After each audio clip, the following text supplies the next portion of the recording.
আসসালামু আলাইকুম, welcome back to my channel daily life and কিচেনে আর একবার স্বাগতম। চলে আসলাম নতুন একটি রেসিপি নিয়ে আপনাদের মাঝে। আশা করছি আজকের রেসিপিটা আপনাদের মন ছুঁয়ে যাবে। আজকে আমি করে দেখাবো মালয়েশিয়ান ইন্দোনেশিয়ান বেগুন ভাজি রেসিপি। এই রেসিপিটা মালয়েশিয়ানদের একদমই বিখ্যাত আর এটা খেতে কিন্তু অসাধারণ লাগে। আশা করছি আজকের রেসিপিটা আপনার কাছে অনেক বেশি ভালো লাগবে।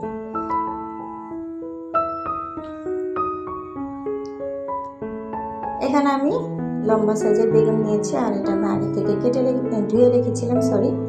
তো আপনারা চাইলে আগে থেকে ধুয়ে নিতে পারেন বা কেটে ধুয়ে নিতে পারেন, কোনো সমস্যা নেই। এভাবে আমি সবগুলো বেগুন কেটে নেব।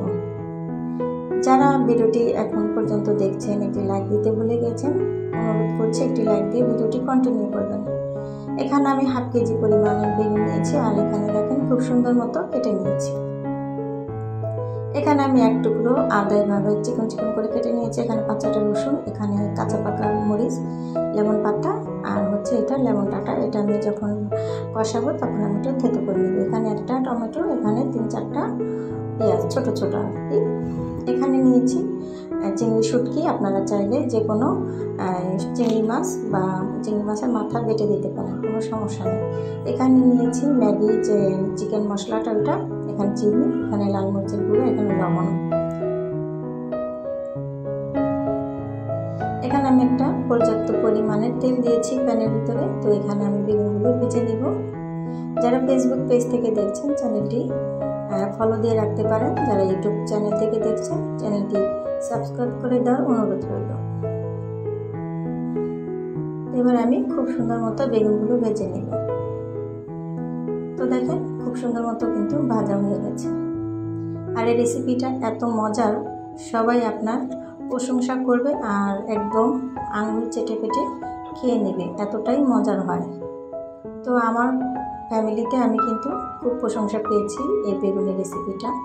তো এবার আমি সবগুলো তুলে নেব। এবার আমি বেগুনের যে তেল ছিল এখান থেকে কিছুটা কমিয়ে নিয়েছি। এবার আমি আদা কুচি, রসুন কুচি আর পেঁয়াজ কুচিটা দিয়ে দিব। বাস শুধু রসুনটা একটু ব্রাউন কালার করার জন্য। এবার আমি একটু ভেজে নেব।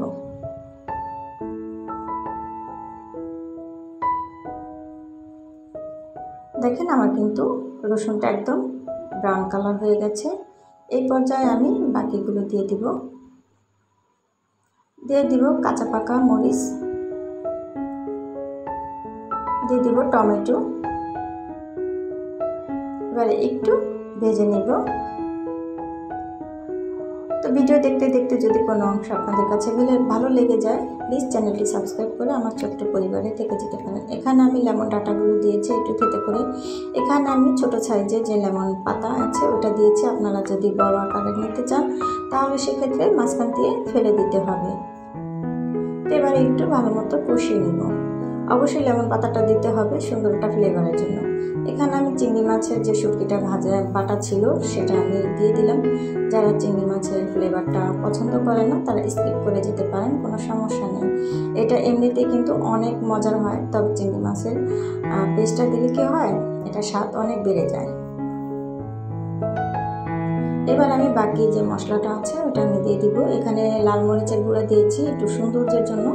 আপনারা চাইলে স্কিপ করে যেতে পারেন, কোনো সমস্যা নেই। তবে লাল মরিচের গুঁড়োটা দিলে বেগুন ভাজিটা কিন্তু দেখতে অনেক সুন্দর লাগে আর দেখতে কিন্তু অনেক লোভনীয় হয়।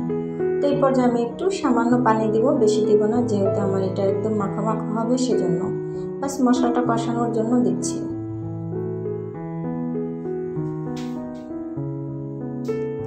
এটা মালয়েশিয়ান রেসিপি এতটা মজার কি বলবো, বানিয়ে যদি না খান তাহলে আপনারা বুঝবেনই না। অবশ্যই বাসায় একবার হলেও ট্রাই করবেন।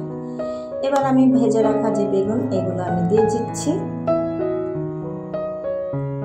এবার আমি একটু আলতো হাতে নাড়াচাড়া করে দিব, যে আমার বেগুনটা কিন্তু তুলে নেওয়ার পরে একদম পারফেক্টভাবে সেদ্ধ হয়ে গেছে।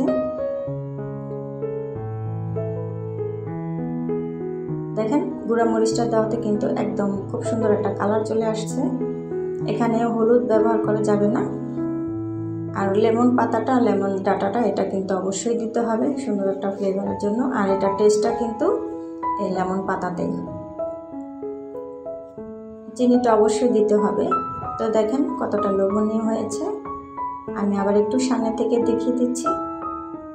অবশ্যই বাসায় একবার হলো ট্রাই করবেন। আশা করছি আজকের রেসিপিটা আপনাদের অনেক অনেক মন ছুঁয়ে যাবে।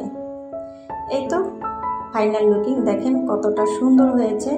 আপনার পরিবারের সবাই একদম মানে আঙুল চেটে পুটে খাবে, প্লেটে সব শেষ করে দিয়ে কিন্তু প্লেটটা একদম তামা তামা করে খেয়ে নেবে, এতটা মজার হয়েছে। তো আশা করছি আজকের রেসিপিটা আপনাদের কাছে অনেক বেশি ভালো লেগেছে। আর ভালো লেগে থাকলে ভিডিওটি লাইক কমেন্ট শেয়ার করে দিবেন, পরিবার পরিজনদের কাছে ছড়িয়ে দিবেন। আশা করছি আপনারা সবাই ভালো থাকবেন, সুস্থ থাকবেন। নতুন কোনো রেসিপি নিয়ে আপনাদের মাঝে আবারও হাজির হব ইনশাআল্লাহ। সে পর্যন্ত আপনাদের জন্য আমি অনেক বেশি দোয়া করছি। ধৈর্য ধরে যারা আমার ভিডিওটি দেখেছেন তাদেরকে অসংখ্য ধন্যবাদ। আজকে এই পর্যন্ত। আল্লাহ হাফেজ। আসসালামু আলাইকুম।